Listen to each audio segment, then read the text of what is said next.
Guys, good morning. It's MJ from Alta Love. How are you?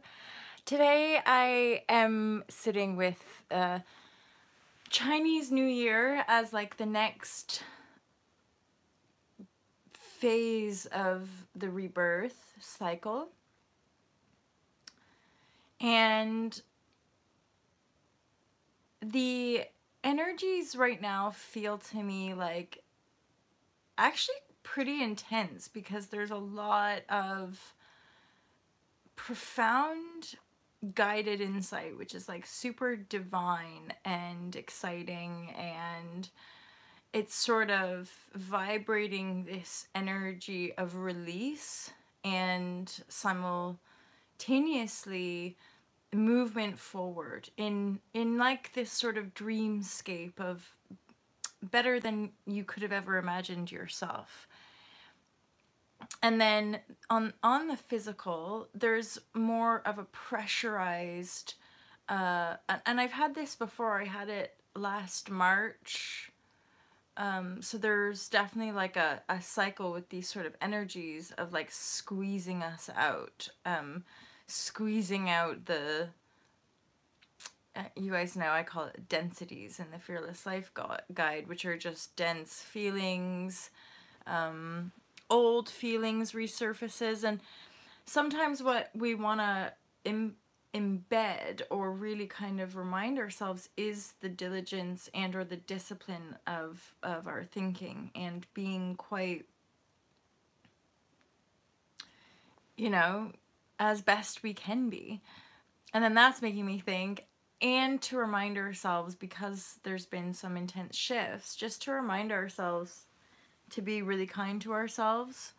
A friend of mine just reached out yesterday, and then I shared like, yeah, emotions are definitely riding high today, and then they just sent a message like, you know, go easy on yourself. And then that was just like, thank goodness, you know, sometimes we need those little gentle reminders to, you know, to potentially not spin out into like the what's wrong with me, the what's happened. And then we can usually address and or find a little bit of feedback resonance to affirm, confirm, let us know that, you know, we're not going insane, that there's validity in the experience. Yesterday morning for me, there was a real another profound emotional healing around like persecution and the shadow, but not like the inner shadow, but the shadow of being kind of expelled or ostracized from a society or pushed aside, or what's the other word, banished, you know, like that. And or just outright like tortured and you know, taken away. So it's a real, again, it's all anchoring back into that void to really be the witness to the experience. You know, it's amazing to me because none of this stuff is new. This is ancient. This is stuff that's been around for us humans for yonks. And it's something, if I'm honest, when I started reading spiritual text around my awakenings when I was 19 years old, that was the perpetual, I would say, disparity in my awareness, was that as a 19-year-old, you know, white Canadian girl, and just, it doesn't matter my race and my gender ultimately, but due to my own imprinting, it was like, at that time, there's no way I would have felt like this was a platform I could, like, I'm not, like, who am I? Like, I can't talk about this stuff. Like, how dare you? Or, you know, so you have all these egoic projections and or personal patterning and programming and karma to work through.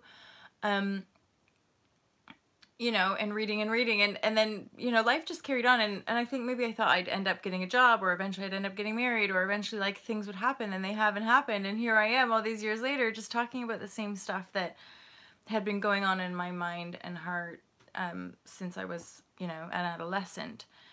And so clearly it's like you can't sometimes like there's certain things you just can't avoid in your life. You can't ultimately, you know, run away from the being that you are, and the awareness that you are. So you might as well just dive in. And then of course there's, you know, this idea of divine timing, and there would have been a whole bunch of experience and integration and lessons and things to learn and embody before stepping to the plate, as it were, and having an opportunity to share from that heart space ultimately.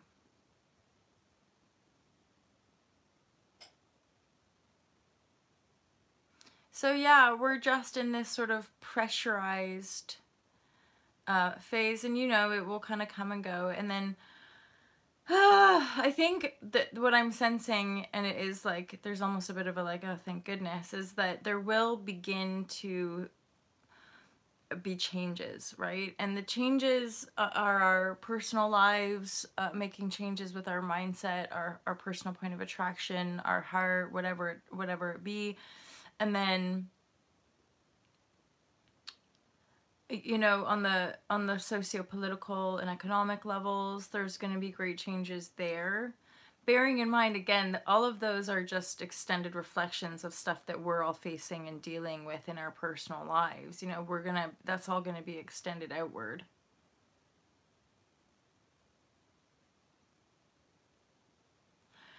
Yeah.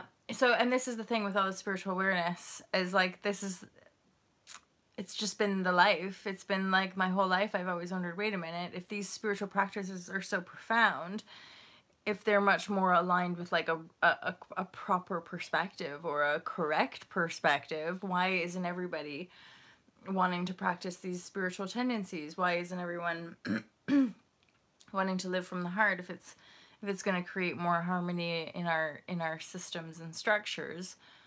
And that's ultimately what led down this path that I'm on, is sort of uncovering what I observed as injustice on the world stage, on the playing field of life. Especially when you get into all of the wonder of law of attraction and manifestation, and you sort of look at it as maybe an uneven playing field, and you question deeper and deeper. And with that deepening of the question, you can see certain energies over history playing out. You can see webs of distortion, and it don't ultimately, this is what I really profess in the Fearless Life Guide, is like not pointing fingers, but just be the presence. When you can be the presence, if you're getting triggered by the idea of dark forces or malevolence or fear or any of that, that's the energy from within to work with and transform and really find that love and compassion ultimately, right? And that's those are the feelings. Those are ultimately the feelings and emotions that are going to guide our path as humans, you know, not fear and greed. Love, compassion, and sense, you know, unified sense. So, and then that makes me think, one of my favorite interviews is the Thomas J. Brown interview. I've probably mentioned this like a bajillion times, but in that interview, he talks about that. He talks about like our history of killing prophets and radical revolutionary scientists that were, you know, stamped out of our history books, including Nikola Tesla. And I'm talking mainstream history books, obviously, and how great thinkers and even great scientists that we know of, how their theories were thwarted or I want to say sort of cut in half. You know, we only know half the story because of what he talks about regarding false logic. So I'd highly recommend having a look at that. That's in the Spirituality Simplified course. And it's about, I think it's almost a 40-minute video, 40-minute recording. And he talks about the Mandela effect, and then he talks about the evolution of science and spirituality in academia, and like just, you know, what happened and why are we in such this distorted economy and this like kind of fucked up matrix hologram, when, you know, the environment that we live in, the plant, the being, the earth, there's a way to live in complete bioresonance and harmony with her. There's no need to rape and pillage and destroy and use up in the way that we've done for centuries and millennia. Actually, really destructively, just the last few decades. Anywho, and yet that's reflecting back the intensity of our inner pressure. You know, the mounting walls and the you know, yeah, it's pretty obvious. Pressures are mounting, and thus the pressure valves are either sort of coming off or like explosions, you know. And then ultimately, through sifting through these emotional waters and emotional explosions, we can start to pave different paths and new paths in our world. And I had like the most intense day yesterday. It must be that kind of low turn after releasing the course, and it being, you know, after coming home from Bali and then energetically kind of dropping in and then getting all the tech and getting all the work done for Spirituality Simplified. Yesterday was a proper like sleep.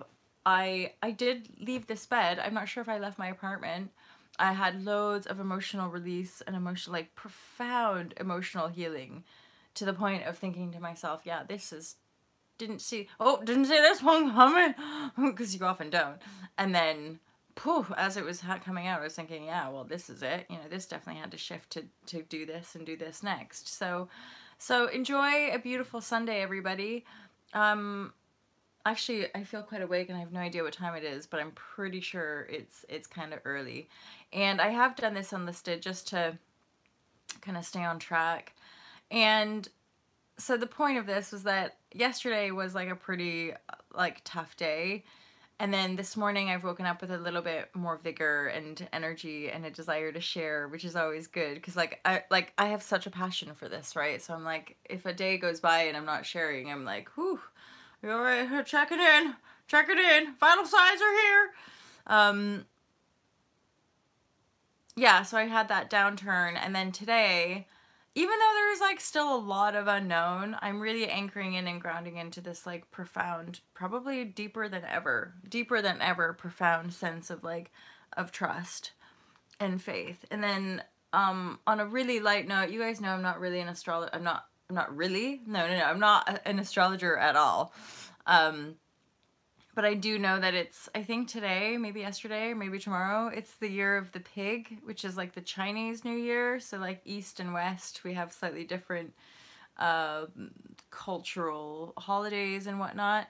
And so now we're headed into the year of the pig, which I'm pretty sure is like the last year of the Chinese zodiac. And pigs are pretty like jolly, frolicky, earthly creatures, and so I get a real sense of festivities when I think of the pig, and this is just pure intuition, festivities, and also like yeah, a little bit more jolliness, like a little bit more like you know, that was more dog-like, but just innocent, free, playful, like enjoying life. That's a really good piggy thing. Like, enjoy life, travel more, eat more of the good stuff. Like, enjoy rolling around in mud, you know, stuff like that. So there's gonna be maybe a bit, and thank God, because I think after certainly the last year, but like even the last few years, I think I think I'll speak for myself, but I think some of you might resonate. Like, it almost just feels like my soul is exhausted. Like, my soul after this plight, it's like I'm done. And and again, if some of you who know me a little bit better personally will know, like, it's this rock and hard place of like being in the complete unknown, allowing divine guidance to show, because that's something I've always lived on the edge and not been. I set things up in this miraculous way where I can't control my circumstances, so I'm just literally like in the divine void, wait, sort of allowing. And I was gonna say waiting, but that it's not so much waiting as trusting, if that makes any difference to you guys. So there you go. So Chinese New Year, bringing about a lightness, festivities and celebration. Also, there are pillars and structures. Once again, it's like we just put the pillars in the ground so it all looks invisible again, like there's nothing there, but the foundation's been set. That's what I'm hearing. That's what I'm feeling like. Actually, we're further along than what we think we can see. But there's still a lot of work to be done.